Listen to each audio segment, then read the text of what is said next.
എന്താ ഇവിടെ ഒരു ബഹളം?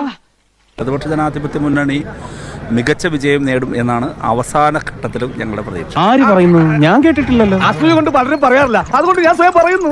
എക്സിറ്റ് പോളുകൾ പക്ഷെ അങ്ങനെ അല്ല പറയുന്നത്. അത് ഞങ്ങളുടെ കുഴപ്പം കൊണ്ടല്ല, എന്നെ മനഃപൂർവ്വം കരിവാരിത്തേക്കാൻ കുറച്ച് ആൾക്കാർ ഇറങ്ങിയിരിക്കും. എക്സിറ്റ് പോളുകൾ പണ്ടും അങ്ങനെയല്ല പറഞ്ഞിരുന്നത് എന്നുള്ളതാണ് അതിന്റെ ഉത്തരം. എക്സിറ്റ് പോളുകൾ പല ഘടകങ്ങളെ ആശ്രയിച്ചുള്ളതാണ്. ടെലിവിഷൻ ചാനലുകൾ പ്രക്ഷേപണം ചെയ്യുന്ന ഒട്ടനവധി എന്റർടൈൻമെന്റ് പ്രോഗ്രാമുകളിൽ അല്ലെങ്കിൽ എന്താ പറയുക റേറ്റിംഗ് എൻഗേജിംഗ് പ്രോഗ്രാമുകളിൽ ഒന്ന് മാത്രമാണ് എക്സിറ്റ് പോൾ.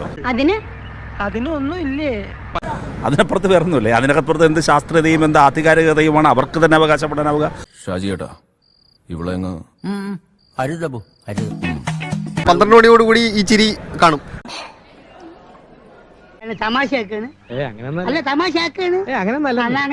ഞങ്ങളെ സംബന്ധിച്ചിടത്തോളം ഈ തിരഞ്ഞെടുപ്പിൽ 2 സാധ്യതകളാണുള്ളത്. ഒന്ന് ജയിക്കുക അല്ലെങ്കിൽ തോക്കാൻ.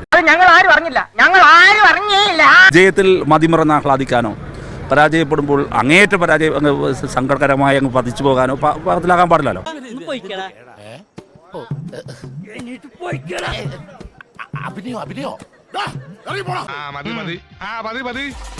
എന്നാ പിന്നെ ഞാനങ്ങട്